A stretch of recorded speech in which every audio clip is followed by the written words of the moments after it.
This week on Channel 8 News, we'll talk about ice skating, First Fridays, a basketball bash, and more. Channel 8 News starts right now.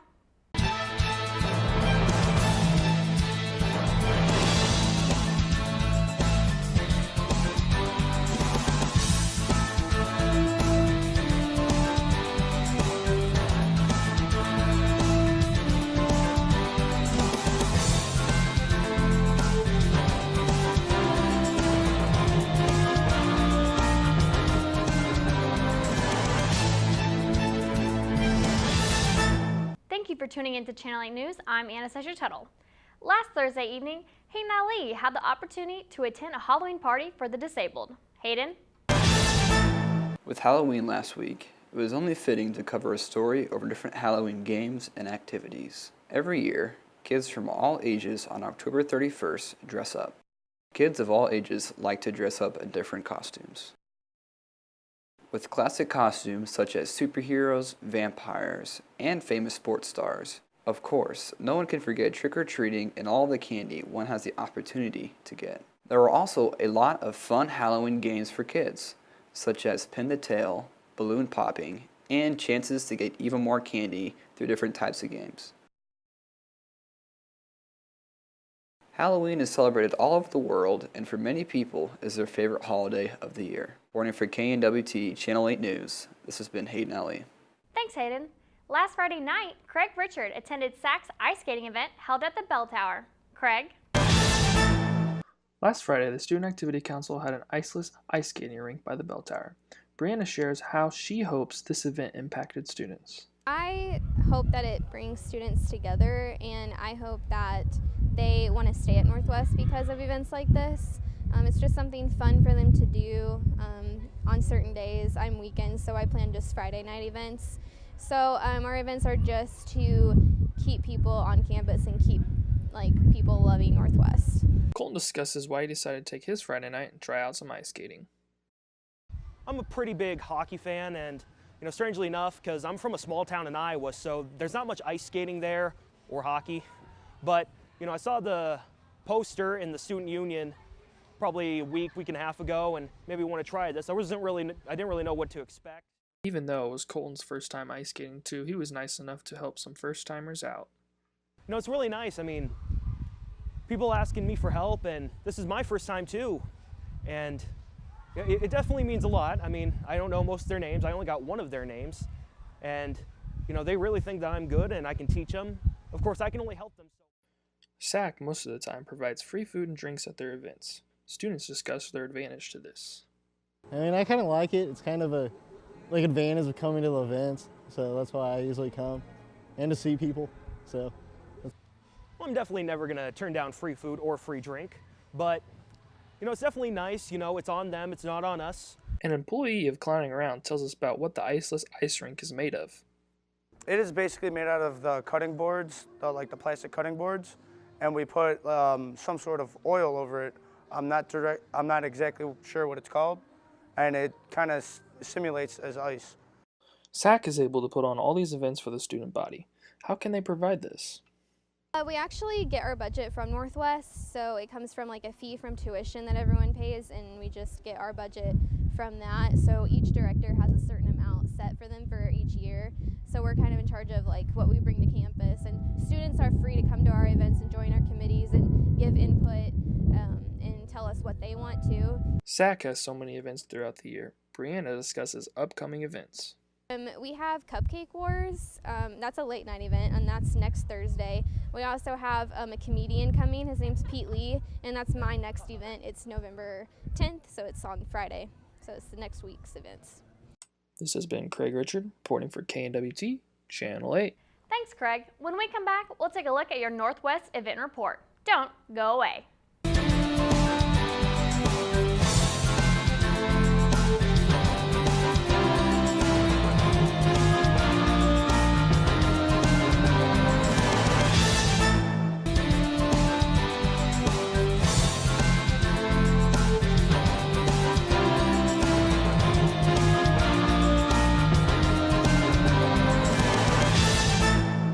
Welcome back to Channel 8 News. I'm Anastasia Tuttle, and this is your Northwest Event Report. On Tuesday, November 7th, from 9:30 a.m. to 2:30 p.m. on the third floor of the Union, Power Up Your Profile Picture will be taking place. Come get a professional picture taken for your social media outlets or other professional platforms. Pictures will be $5. On Tuesday, November 7th, from 4 to 5 p.m. in the B.D. Owens Library Lounge Room 108, an international student support group will be held called Bearcats Beyond Borders. This group intends to create a safe and confidential space where international students can share stories and cultural practices, as well as receive support and feedback from group leaders and fellow international students. On Wednesday, November 8th, in the Student Union Ballroom, Career Pathing presents Are You Making a Good First Impression? This session is offered at 11 a.m., 2 p.m., and 4 p.m. During the session, you will learn the correct way to make an introduction and the right body language. The presentation is free for Northwest students and employees as part of the university's Career Pathing program, which provides professional development opportunities for students interested in advancing to new levels of pay and responsibility. On Wednesday, November 8th, from 6:30 to 8 p.m., in the Office of Diversity, Equity, and Inclusion presents The Cherokee Diaspora, A History of Migration, Survival, and Pride, and the Ron Housen Center Performing Arts Center. Gregory Smothers, an associate professor at history at Virginia Commonwealth University, specialized in Native American history and is the author of The Cherokee Diaspora, An Indigenous History of Migration, Resettlement, and Identity. In this lecture, Smothers reveals for the first time the origin of the Cherokee Diaspora and takes the reader back to the 18th and 19th centuries to uncover the importance of migration, removal, land, and tradition, and the cultural and language in defining what it meant to be a Cherokee while living in diaspora. On Thursday, November 9th at 7:30 p.m. in the Charles Johnson Theater, the Madrileers present their fall concert. The concert is free and open to the public. It will showcase choral music ranging from the Renaissance to the 21st century. The Madrileers Choral Ensemble is a select group consisting of 35 undergraduate and graduate students and representing a variety of disciplines and majors at Northwest. On Thursday, November 9th from 9 to 11 p.m. in the Union third floor ballroom, the Student Activities Council presents Cupcake Wars. Let's see who makes the most creative and tasty cupcakes. Teams are made up to 1 to 3 people to decorate these cupcakes. There will be 3 different categories that will be announced at the end of the event. Students may bring their own supplies to decorate the cupcakes. On Friday, November 10th from 9 to 11 p.m. in the B.D. Owens Library Novel Grounds, meet Miss Missouri 2017 Jennifer Leigh Davis. Davis was first runner-up in Miss America 2017. Her personal platform is Diversity Matters. Come listen to her tell the stories of Miss America competition and describe her platform. On Friday, November 10th at 10 a.m., Northwest will commemorate Veterans Day by placing wreaths at each of its military markers as tribute to the U.S. servicemen and women. On Friday, November 10th at 7 p.m. in the Charles Johnson Theater, the Student Activity Council presents a night of comedy featuring Pete Lee. Admission is free and open to the public. Pete Lee is a comedian who has appeared on The Late Show with David Letterman, VH1's Best Week Ever, and True TV. Well, that's all for your Northwest Event Report. When we come back, we'll take a look at some more recent news and events. Stay tuned.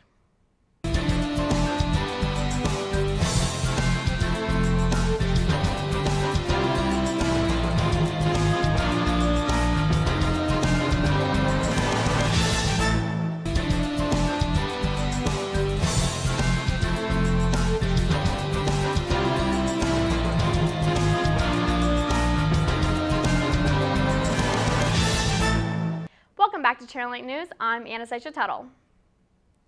Last Friday night, Mary Grace Rice attended First Friday Culture Talk. Mary Grace. On Friday, Northwest hosted First Friday Culture Talks, an open event for people to share and understand each other's cultures. Shyla Koloff, a panelist for Culture Talks, explained more. First Friday Culture Talks originally started quite a ways ago, but it was mainly internationally focused, and this year Ashley and Erica wanted to reach out and do more domestic and international together.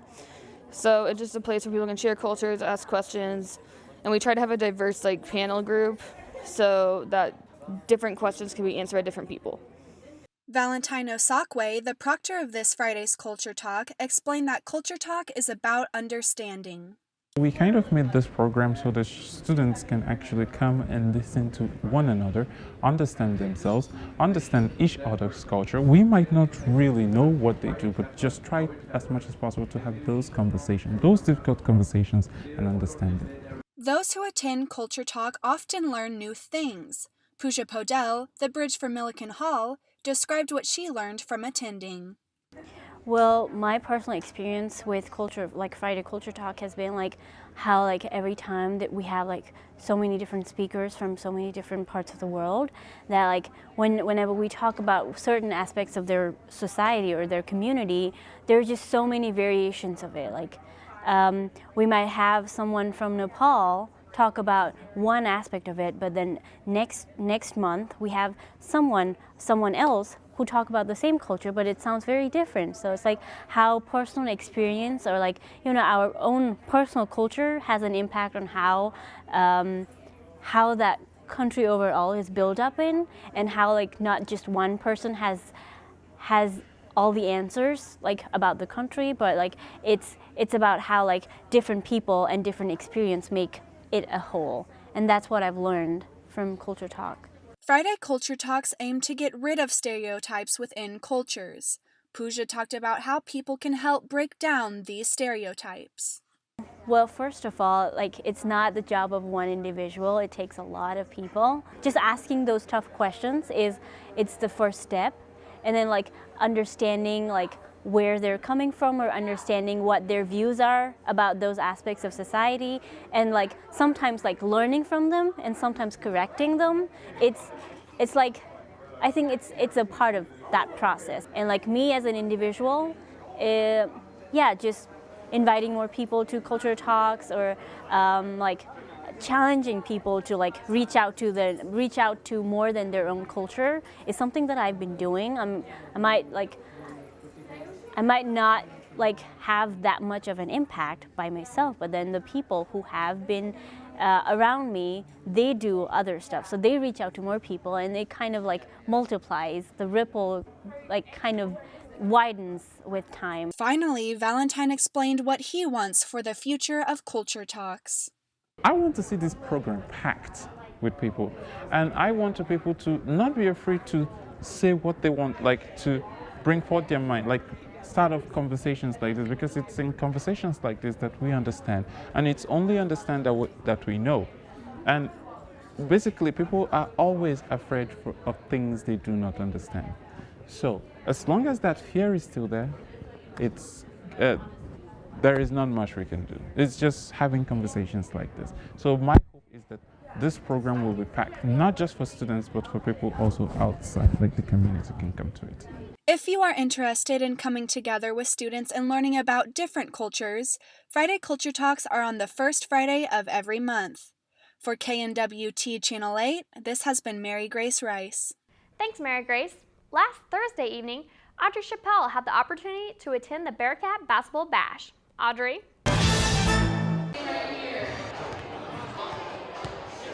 Northwest Missouri State held their annual Bearcat Basketball Bash last Thursday night. The event kicked off the basketball season and introduced this year's team members. The fans in attendance had the opportunity to compete in basketball shooting and dance contest to win prizes, including a smart TV, Nintendo Classics, and concert tickets. Northwest alumnus, including Kansas City Mix 93.3's Steve Serrano, hosted the event.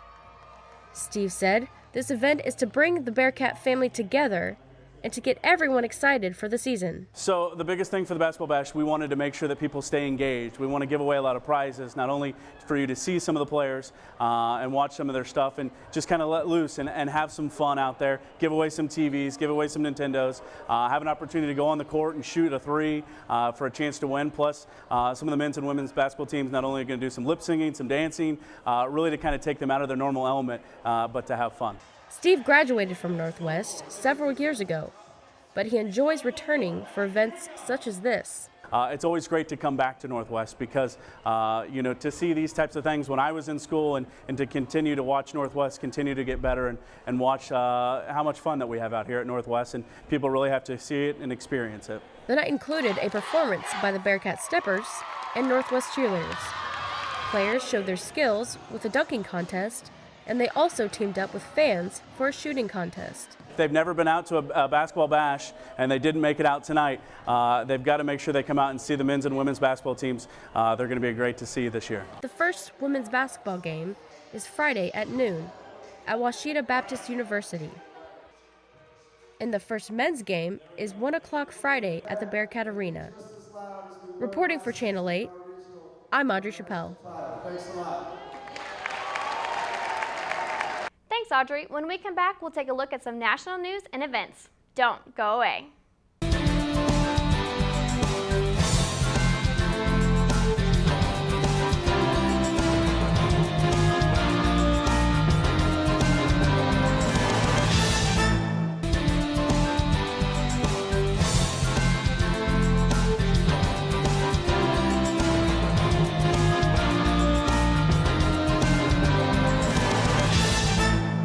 Welcome back to Channel 8 News. I'm Anastasia Tuttle.